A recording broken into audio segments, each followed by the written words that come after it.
kalau misalnya nih ada kasus mudik terus uangnya minus pada akhirnya, neracanya minus, balik ke kota mikir nih mau ditambal pakai apa ya? Apakah boleh berutang atau kalaupun boleh berutang apa aturannya supaya keuangannya bisa kembali menuju sehat lagi? Atau ada cara lain nggak Mas yang bisa dilakukan? Oke, jadi kalau dalam konsep perencanaan keuangan itu kan kita punya yang namanya dana darurat, Mm-mm. ya. Nah, sebenarnya ini nggak bisa dimaafkan sih kalau dia nggak bikin perencanaan, kecuali dia bikin perencanaan ternyata over budget karena ada sesuatu, misalnya anaknya sakit atau pada saat mudik ada kecelakaan, ban mobil pecah, gitu ya, atau mungkin kepleset di sungai sehingga harus dibawa ke rumah sakit, kakinya patah dan lain sebagainya. Nah, itu kan kondisinya kondisi darurat sebenarnya, ya, dan menyebabkan kita harus keluar uang lebih, maka sebenarnya kita bisa menggunakan dana darurat kita. Tapi kalaupun memang over budget sedikit gitu ya dari tadi traktir segala macam, oke lah ya, daripada berhutang lebih baik pakai dana darurat. Tapi ingat, dana darurat ketika sudah terpakai, maka begitu balik lagi ke kota kita, begitu kita mulai lagi kehidupan baru pasca Lebaran ini, pasca Hari Raya Idul Fitri ini, maka di bulan berikutnya kita sudah mulai mencicil kembali dana daruratnya, dikembalikan lagi porsinya, gitu.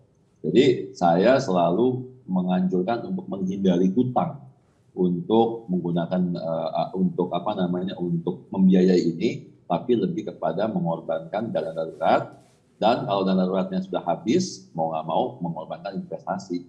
Gitu. Oke. Yang pasti utang ini adalah opsi terakhir berarti ya Mas ya? Yes, utang adalah opsi terakhir. Betul. Utang adalah opsi terakhir dan jangan sampai ke pinjol ilegal juga.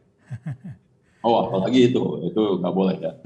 Nggak boleh, jangan sampai. Mas, kalau misalnya nih kita bicara soal investasi, tadi kan ngomongin yang buat yang boncos, kalau misalnya sampai ada yang keambil dari pos yang lain, bisa melakukan berbagai macam cara tadi dari dana darurat dulu, kalau nggak ada dana daruratnya dari investasi, atau mungkin asetnya dijual gitu ya Mas ya. Pokoknya utang nih opsi terakhir aja ya. Terus tapi kalau misalnya mereka yang punya duit sisa atau buat yang nggak mudik terus duitnya masih ada sisa, pengen diternakin duitnya biar biar abis lebaran bisa libur yang lebih happy lagi misalnya. Mereka bisa kemana aja Mas biar untuk jangka pendek dan jangka panjang mungkin bisa juga di-share sama Mas Aidil. Ya, jadi balik lagi nih kan, kalau dalam pendekatannya perencanaan keuangan, setiap kita memilih investasi, kita harus selalu ada labelnya, istilahnya tujuan keuangannya, gitu kan. Nah, tujuan keuangan apa sih yang paling dekat? Yang paling dekat adalah tujuan keuangan mudik tahun depan, kan gitu kan. Iya. Nah, mudik kemarin itu cukup nggak nih duitnya nih? Kalau misalnya cukup, oke, berlebih, oke. Tahun depan kita mau mudik dengan gaya yang sama nggak, gitu kan. Kalau butuh ekstra dana, nah kita bisa jadi nyimpan untuk mudik tahun depan. Berarti jatuhnya larinya ke produk keuangan yang dipakai dalam jangka waktu setahun. Nah, setahun itu kan berarti produk yang bisa dipilih seperti tabungan, produk perbankan ya, tabungan, deposito, kemudian kita juga bisa masuk ke emas, ya emas itu kita bisa beli emas kepingan, atau kita bisa sekarang ini udah ada rekening emas, jadi kita kayak nabung pada rupiah, tapi nanti dikonvert ke dalam ke dalam emas, gitu. Jadi dapatnya dapat graman emas kan, nah itu juga bisa dipakai, atau reksadana pasar uang. Nah ini produk-produk yang dipakai untuk jangka pendek di bawah setahun, apapun tujuan keuangan kita tadi. Gitu. Jadi apakah setelah tadi ya setelah utang-utang diberesin, setelah emergency fund diberesin, maka kita bisa investasi untuk yang jangka pendek. Nah kalau jangka menengah, maka di atas tahun sampai dengan 5 tahun, ini saya ambil yang paling besarnya ya sampai 5 tahun. Iya. Biasanya itu rumusnya adalah matching. Butuhnya kita berapa tahun sih? 2 tahun, 3 tahun. Kita cari produk keuangan yang matching juga. Misalnya apa yang produk keuangan jatuh tempo 3 tahun? Contohnya misalnya suatu utang. Ya, Oke, suatu utang itu SBN gitu kayak ya. SBN, ada obligasi retail Indonesia ORI, Ya. ya. Kalau yang syariah ada sukuk retail, ya kan. Atau kalau pengen fleksibel, mas saya nggak mau pakai jangka waktu 3 tahun, saya pengen fleksibel ya, berarti masuknya ke reksadana pendapatan tetap, reksadana yang isinya obligasi, nah itu bisa dipakai. Terus kemudian kalau udah mendekati jangka panjang 4 tahun, 5 tahun ke atas, 4 tahun lah ke atas, boleh masuk ke yang ada sedikit resiko, misalnya ke reksadana campuran, ya. Kalau udah jangka panjang, maka barulah kita masuk ke produk yang lebih tinggi lagi resikonya, gitu ya. Seperti misalnya saham, reksadana saham, reksadana campuran, sesuaikan dengan profil risiko kita juga. Gitu. Tapi biasanya di jangka panjang, profil risiko nggak terlalu berpengaruh cukup tinggi, karena kenapa? Karena toh kita investasi buat jangka panjang, gitu ya. Mungkin beberapa milenial yang masih muda dengan profil risiko yang agresif bisa juga konsiderasi masuk ke produk yang lebih tinggi lagi risikonya, seperti misalnya kripto. Sekarang kan lagi rame itu kripto ya.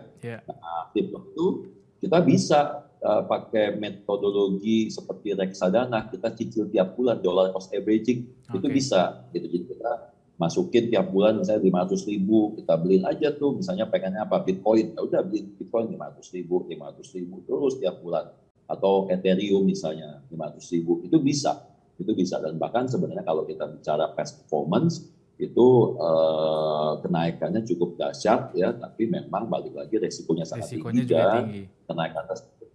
Betul, dan kenaikan tersebut belum tentu bisa terjadi lagi ke depan, kita masih belum tahu kan, karena past performance not guarantee future. Betul. Mas Aidil, kalau untuk mereka yang punya tujuan keuangan dalam setahun misalnya kayak tadi Mas Aidil sampaikan, mereka simpan uangnya dan pengen diternakkan istilahnya untuk bisa lebih banyak lagi dalam 1 tahun, mereka untuk bisa mudik tahun depan tuh bisa spending lebih banyak gitu. Untuk dalam 1 tahun dari semua instrumen investasi tadi, mana yang returnnya paling gede, Mas?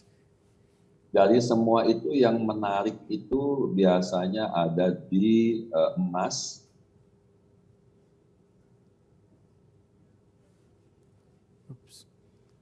sama di reksadana pasar uang ya kan. Terus habis itu baru deposito, habis itu baru emas. Nah, emas ini sebenarnya ada risiko dia bisa turun juga. Nah, harga emasnya kan bisa turun kan. Tapi dalam sejarahnya, statistiknya memang rata-rata emas itu naiknya sama atau di atas dari inflasi, gitu ya. Sehingga kalau kita bicara inflasinya sekarang 3,5%, 4%, nah emas itu naiknya mungkin rata-rata di kisaran 6%, gitu ya, antara 5-8% lah untuk emas.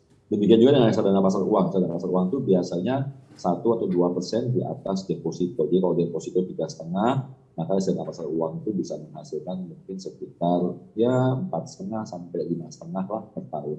Jadi mereka tuh saling kompatibel gitu ya, antara reksadana pasar uang dengan emas. Oke.